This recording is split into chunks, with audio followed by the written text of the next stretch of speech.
안녕하세요. 외국어에 미친 자, 책 쓰는 용쌤입니다. 누구나 그런 날이 있죠. 아무것도 하기 싫은 그런 날. 그렇게 특별하다고 생각했던 내 자신이 평범하기는커녕 무능력하다고 느껴질 정도로 인생이 무의미하게 다가오는 그런 순간. 하지만 순간이라는 것은 애초 지나가는 것으로 어차피 잊혀질 존재이기 마련입니다. 그러니까 그런 순간에 낙담이나 좌절 같은 거 하지 마시라고 말씀드리고 싶었어요. 저도 살다 보니 어느덧 30대 중후반에 접어드는 나이가 되었는데, 과거에 저는 알고 있었을까요? 제가 이렇게나 나이를 먹게 될 줄은. 근데 저도 이렇게 나이를 먹어가다 보니까 생각도 많아지고, 이전에는 몰랐었던 것들을 많이 느끼게 되더라고요. 만약 내가 그때 그렇게 했더라면, 이런 후회들. 만약 내가 그냥 평범하게 선생님의 길을 진로로 선택했더라면, 만약 그냥 의무병으로 군대를 갔더라면, 만약 내가 지리산을 안 갔더라면, 장사나 사업을 안 했더라면. 그런데 시간이 흘러 다시 되새겨 보니까 아무 의미가 없더라고요. 아무리 주체적 역할을 하려고 그 어떤 노력들을 했지만 어느 순간에는 저는 누군가와 경쟁을 하고 있었어요. 지금 역시 이 유튜브라는 AI의 알고리즘의 선택을 받기 위해 노력을 하고 있으니까요. 어느 날부터였던가 저의 증상으로 인해 택시가 없이는 외출이 꺼려졌던 그런 시기가 있었죠. 과거 수년 전만 해도 누가 택시를 돈 내고 코를 불러 라고 생각을 하던 시절이었는데, 저는 지금 그 도움을 너무 절실히 받고 있습니다. 병원을 그만두고 이사할 집을 알아볼 때에도 맘에는 들지 않지만 촉박한 시간에 계약을 하려던 찰나 갑자기 나타난 지금 살고 있는 이 집. 그리고 직장을 그만둔 해 터져나온 코로나 팬데믹. 적절한 시기에 그만두기를 잘했다는 생각이 들 정도로 병원은 그야말로 위험지대로 변해버렸어요. 더욱이나 지금까지 잘 버텨주고 있는 저의 몸. 이 모든 것들은 과연 운이었을까요? 물론 훌륭하신 부모님 덕분에 제가 하고 싶은 공부를 하는 등의 지원을 받고는 있지만, 어느 날인가 가만히 앉아 생각을 해보니까 보이지 않는 누군가가 혹시 날 지켜주고 있는 것은 아닐까 하는 생각마저 들더라고요.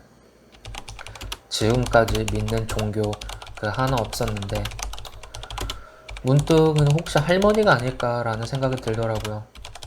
나이를 먹고 나서는 사소한 왕래조차도 없었는데 어느 날인가 꿈에 나타난 할머니의 흔적들, 그 어떤 말씀을 하시려던 것이었을까요? 혹시 몰라서 어머니께 전화를 드렸더니 많이 편찮으시다는 이야기를 해주셨어요. 그리고 얼마 안 지나 고인이 되셨죠. 정말로 하늘에 계신 할머니께서 저를 지켜주고 계신 건 아닐까요? 만약 그때 얼굴이라도 한 번 더 보여드렸더라면 라는 후회가 되네요. 그리고 저는 대학 시절 친한 동기가 한 명 있었어요. 군대도 해병대 출신에 술을 먹어도 취한 모습을 본 적이 없을 정도로 건강한 친구였죠. 그런데 어느 날 코피가 멈추지 않아서 병원에 가더니 백혈병 진단을 받았어요. 병문안을 갔을 당시에도 삭발을 한 모습에 당황스러움을 감추지 못한 저에게 그 친구는 얼른 퇴원할 테니까 너무 걱정하지 말라고 위로를 해줬던 그런 친구였습니다. 그러나 항암 치료를 받던 중 갑작스럽게 세상을 떠났어요. 만약 병문안을 한 번이라도 더 갔더라면 또 이런 후회가 남네요. 이렇게 우리는 과거에도 현재에도 그리고 미래에도 언제나 후회라는 것을 할 것입니다. 하지만 그렇게 후회만 해봤자 무슨 의미가 있겠어요.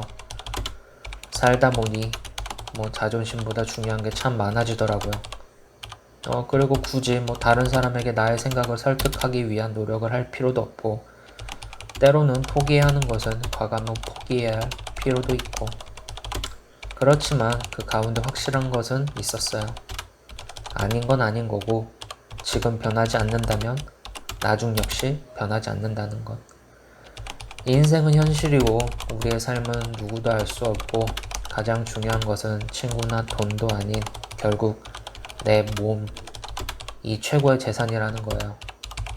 만약 이 영상을 보고 있는 여러분 중 누군가가 슬럼프를 겪고 있다면 그것 역시 여러분의 성장을 위한 소중한 시간이니 낙담해 계시지 마세요. 매너리즘, 슬럼프 역시 내 의지와 상관없이 찾아오는 반복에 의해 불가항력적으로 오는 것입니다. 그리고 이 또한 극복할 수 있는 유일한 방법은 변화, 즉 새로운 자극이죠. 제가 이제 세상과 소통할 수 있는 유일한 방법은 이제 공부와 유튜브밖에 없었어요. 그리고 저는 더 이상 저 스스로를 자책하며 후회하지 않기로 했죠. 미래에 후회하지 않기 위해 저를 지켜주고 계신 부모님 그리고 할머니를 위해서라도 그 언젠가 저의 안타까운 마지막이 될 날이 오겠지만 중요한 건 지금 오늘은 아니라는 거예요. 과연 40대가 되면 저는 무엇을 하고 있을까요? 그때의 세상은 어떻게 변해 있을까요? 그것이 궁금증 투성이기 때문에 두렵기도 하지만 어쩌면 알 수 없기 때문에 저에게는 설레임으로 다가오기도 하네요. 부의 격차보다 무서운 건 꿈의 격차입니다. 여러분이 되고 싶었던 어떤 존재가 되기에는 지금도 결코 늦지 않았습니다. 오늘도 열공하시고 시청해주셔서 감사합니다. 외국어에 미친 자 책 쓰는 용쌤이었습니다.